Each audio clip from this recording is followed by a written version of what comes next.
started it. And Tim Frazier's title hopes survive his first fall-off in 7 years. All this and more next on Moto World. I'm Dave Despain. This is Moto World. Chris Carr is the new Camel Pro Dirt Track champion. Scott Russell has finally won the AMA Superbike road racing crown. And Tom Reiser and Tim Frazier share the title honors in professional hill climbing. It is a championship edition of America's only motorcycle racing news show. We're going to bring you all the highlights from Ohio to Texas to California, an action and a pressure-packed weekend. And we will kick it off with a hearty congratulations. Let's slide in here and talk to the 1992 Grand National Champion, Chris Carr. As the saying goes, it's been a long time a-brewing, and we're not talking about the champagne. Chris Carr has chased the title for 8 years. He claimed it Saturday night in a rough-and-tumble Camel Pro finale.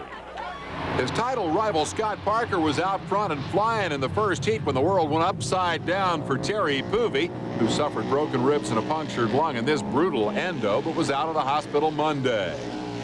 Parker had to win the main event to have a chance at a record 5th title, and he went straight to the front. Number 20 Carr needed 3rd place to clinch the crown. He and number 3 Ricky Graham were trading that spot when 66 Joe Roeder got a little out of shape, running 4th. And then at the other end of the racetrack, Graham got astonishingly out of shape. Watch the red Honda in what I consider one of the really remarkable saves of the '92 season. For a moment here, Ricky's actually dragging his knee instead of his foot on the ground. Didn't lose his balance when he should have gotten launched out of the fairgrounds. Next to amaze, number 23 Kevin Atherton, blasting the high line, encouraging Ricky, come on, join me in a run to the front, where Kevin could have determined the outcome of the title fight. Instead, Knapp the Kid pitched her off into turn 4 Ricky Graham style, ended up doing a 360 that dropped him to dead last in the field. He came back to 7th in a great ride, but it had no bearing on the battle for the title. Parker was stunning en route to his 8th win of the year. Graham caught back up with Carr, passed him for 2nd, and left Chris just where he needed to be to clinch and looking over his shoulder to make sure nobody was coming. With Atherton gone, there was nobody there, and mechanic Kenny Tolbert started counting laps. Don't let nothing happen now. You wouldn't have mad. My stomach was wadded up, matted up. I didn't know what was going to happen. I was just saying hang on and stay on 2 wheels. If you do that, we got it won, and he did. Sure enough, Parker wins, but Carr feels like a champ.